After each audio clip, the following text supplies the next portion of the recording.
नमस्कार, मी प्रतीक्षा. न्यूज मराठी 24/7 मध्ये आपलं स्वागत आहे. तर एक नजर टाकूया आजच्या महत्त्वाच्या घडामोडींवर. ऑलिम्पिकवीर कोल्हापूरचे सुपुत्र स्वप्नील कुसाळे यांचं कोल्हापुरात जंगी स्वागत करण्यात आलंय. तर ऑलिम्पिकवीर सुपुत्र स्वप्नील कुसाळेचं कोल्हापुरात जंगी स्वागत करण्यात आलंय. यावेळी ताराराणी चौक ते दसरा चौक अशी ही रॅली काढण्यात आली आणि त्याचबरोबर कोल्हापूर शहरातील शाळा आणि कॉलेजमधील विद्यार्थ्यांकडून स्वप्नीलवर पुष्पवर्षाव करण्यात आला. तसेच स्वप्नीलवर मिरवणुकीमध्ये हेलिकॉप्टरमधून देखील पुष्पवृष्टी करण्यात आली आहे. तर दसरा चौक या ठिकाणी स्वप्नीलचा भव्य सत्कार सोहळा पार पडलाय. केंद्रीय कृषी मंत्री शिवराज सिंग चौहान या नांदेड विमानतळावरून मोटारीने बीडच्या परळीकडे रवाना झालेत. तर बीडच्या परळी येथे कृषी महोत्सवाचे आयोजन करण्यात आले आहे. या महोत्सवाला केंद्रीय कृषी मंत्री शिवराज सिंग चौहान हे हजेरी लावणार आहेत. दरम्यान शिवराज सिंग चौहान हे नांदेड विमानतळावर दाखल झाले असून ते परळी येथे होणाऱ्या कृषी महोत्सवासाठी मोटारीने रवाना झालेत.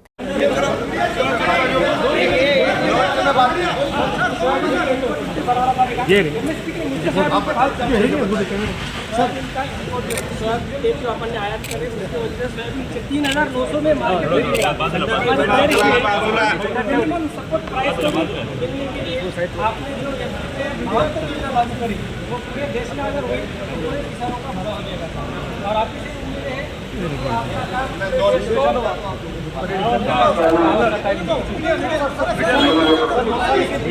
आपका मैं लॉन्च के बाद करूंगा. जरूर करूंगा. कार्यक्रम के बाद 6 वाजता ये बरं आहे.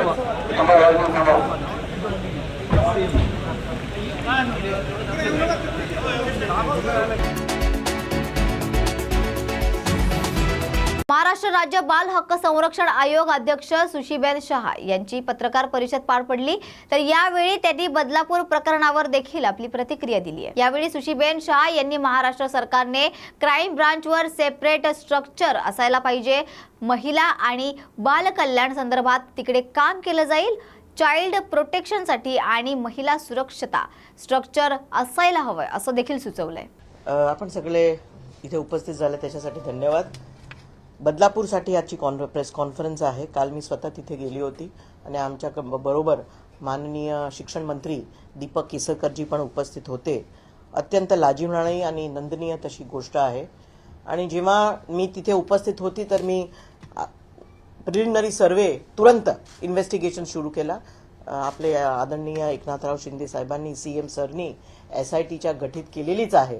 पण त्याचा अगोदर कारण मी उपस्थित होती, एज्युकेशन ऑफिसर्स उपस्थित होते, तर एक प्रिलिमिनरी इन्व्हेस्टिगेशन आम्ही हाती घेतला. आणि त्याच्यामध्ये I would just like to trace the events कसं झालं. हे बाब झाली आहे 12 तारीखची. 12 तारीखला हे कांड घडलं होतं. 13 तारीखला ते लहान मुलींनी आईला कंप्लेंट केली की मला कुठेतरी इथे जिथे मी माझे प्रायव्हेट पार्ट आहे तिथे मला अडचण होत आहेत, त्रास होत आहेत.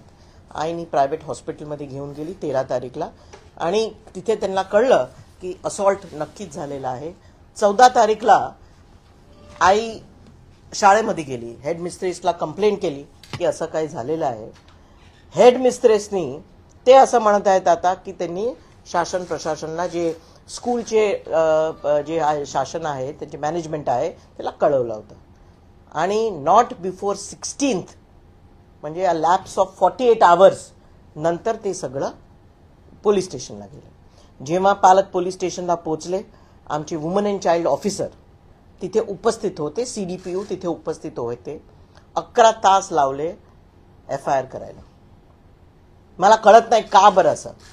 आणि म्हणजेच आजची प्रेस कॉन्फरन्स हे सगळ्यामध्ये मी बघून घेतलं की कुठेतरी हलगर्जीपणा, कुठेतरी महिला आणि मुलांचा संरक्षणचं काम जर कोणी करू शकते आणि करायला पाहिजे ते आहे पोलीस लेवल वा पोलीस स्टेशनला. का बरं एवढा हलगर्जीपणा. तर जशी आपली क्राईम ब्रांच आहे, it is a separate structure. एका पोलीस स्टेशनला मिनी पोलीस स्टेशन असते क्राईम डिपार्टमेंटचा. तसंच जोपर्यंत महाराष्ट्र सरकारने मुलं आणि महिलासाठी एक सेपरेट स्ट्रक्चर तयार केलं नाही क्राईम ब्रांचची धर्तीवर, तोपर्यंत मला नाही वाटत काय चेंज होऊ शकते. लक्षात घ्या, आपण 70% आहोत मुलं आणि बाळ. ठीक आहे.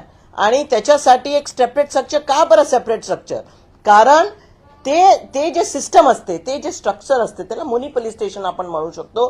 त्याला आपण जर लहान पोलीस स्टेशन असेल तर तिथे आपण डेस्क देऊ शकतो. त्यांचं काम ओनली महिला आणि मुलांचा जे प्रश्न असते, गुन्हे झाले असतील ते सोडवायचे. बंदोबस्त आहे, थेफ्ट झाली, रॉबरी झालं, लॉ अँड ऑर्डर सिच्युएशन झाली, सगळे पोलीस ऑफिसर तिकडे धावून जातात. ठीक आहे. म्हणजे ते चाइल्ड प्रोटेक्शन युनिटचे ऑफिसर असतो, कोणी असो, ते सगळे पोचतात तिकडे. नंतर परत येताना they have to change the uniform, get into a plain cloth. जेव्हा काय कंप्लेन आली, तसं होऊ शकत नाही. एक लक्षात घ्या. पोलीस म्हणतात की आमच्याकडे भरोसा सेल आहे.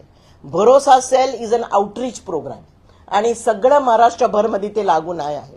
इट्स अन आउटरीच प्रोग्राम आणि ते असावा. चांगलं काम करत आहेत. पण भरोसा सेल कॅनॉट रिप्लेस हे जे ऍक्टमध्ये चाइल्ड प्रोटेक्शन ऑफिसरची तरतूद आहे. जे act is an act of parliament की हर एक पोलीस स्टेशनला चाइल्ड प्रोटेक्शन ऑफिसर असावा प्लेन क्लोज मध्ये. ते होते का? मोठं प्रश्नचिन्ह. कारण प्रोटेक्शन ऑफिसर पण जर व्हीआयपी मुवमेंट बंदोबस्त ते आपला सगळं सोडून वर्दी घालून ते पडतो त्याच्यासाठी. म्हणजे चाइल्ड प्रोटेक्शन आणि महिला वुमन प्रोटेक्शन जर सिरियसली घ्यायचं असेल, अ सेपरेट फळी. हो, पैसे खर्च होईल, पण आम्ही 70% आहोत. मुलं आणि बाळ आज महाराष्ट्रामध्ये 70%. तर त्याच्यासाठी मी आव्हान करते सीएम साहेबांना, आमचे देवेंद्र फडणवीस साहेबांना, की नक्की क्राईम ब्रांचची धर्तीवर आपण नक्कीच अशी एक मुलांनी बालसाठी एक प्रणाली, एक स्ट्रक्चर तयार करावा, ज्यांचं काम only and only woman and child, महिला आणि मुलांवर जेव्हा अत्याचार होते, त्यांच्यावर शोषण होते, वुवरिझम असो, मुलांसाठी सेक्शुअल असॉल्ट असो, सेक्शुअल क्राईम असो, त्यांच्यासाठी एक वेगळी सिस्टम तयार करावी. हे प्रस्ताव आम्ही डिस्कस केलं होतं. दीपक पांडेजी होते आयजी पॉ. And a proposal is already pending with the government. I think sometimes last year in December हे प्रपोजल आपण महाराष्ट्र सरकारला, होम डिपार्टमेंटला पाठवला होता. देवेंद्र फडणवीस साहेब पण एकदम सेन्सिटिव्ह मंत्री आहेत, व्हेरी फाईन पॉलिसी मेकर. आमचे सीएम एकनाथरावजी शिंदेनी सांगितलंय की सुशीबेन तुम्ही काळजी करू नका, जे होईल ते आपण नक्कीच करू. पण वुमन अँड चाइल्डच्या protection cannot be a knee-jerk reaction की आता झाला आणि मग तुरंत सगळी आपली यंत्रणा कामाला लागते. नाही, यंत्रणा नेहमी 24/7 कामाला असली तरच फरक पडेल. आणि let Maharashtra be the first state ज्यांनी असं एक स्ट्रक्चर उभा केलेला आहे. मी परत एकदा आवाहन करते सीएम साहेबांना आणि देवेंद्र फडणवीस साहेबांना की let us take woman and child seriously. Let us take गंभीरपणे त्याचा विचार करू आणि त्याचं अवलंबन करू. मी असं म्हणणार नाही की महाराष्ट्रामध्ये एक प्रणाली नाही आहे. डिस्ट्रिक्ट चाइल्ड प्रोटेक्शन युनिट आहे for the protection of children. आमची जिमबा आहे, जिल्हा डिस्ट्रिक्ट महिला ऑफिसर, महिला अँड चाइल्ड ऑफिसर आहे. पोलीस लेवलला SJPO आहे, स्पेशल ज्युव्हेनाइल प्रोटेक्शन युनिट. हे सगळी तरतूद आहे कायद्याची. Each and every police station must have a child protection officer. CWC child welfare committee आहे की जेव्हा कोणी मुलांवरती अत्याचार होते तर कसं त्याच्या रिफॉर्म, कसं त्याच्या रिहॅबिलिटेशन, त्याच्यासाठी CWC आहे. आपल्याकडे बालगृह आहे, पण तिथे तुम्हाला माहिती आहे का हे सगळं एक्झिस्टिंग आहे. तुम्ही सगळे एक वरिष्ठ एनलाइटन सिटीजन्स आहात, पण प्रचार प्रसार नाही. तर मी एकदा अजून आवाहन करते कलेक्टरला, each and every collector should have a child right park at the district level, जिथे चिल्ड्रन वेलफेअर कमिटी कोण आहे, पोलीस स्टेशनला डिस्ट्रिक्ट चाइल्ड प्रोटेक्शन ऑफिसर कोण आहे, SJPUचे मेंबर कोण आहे, तिथे NGO असतात, आहेत का?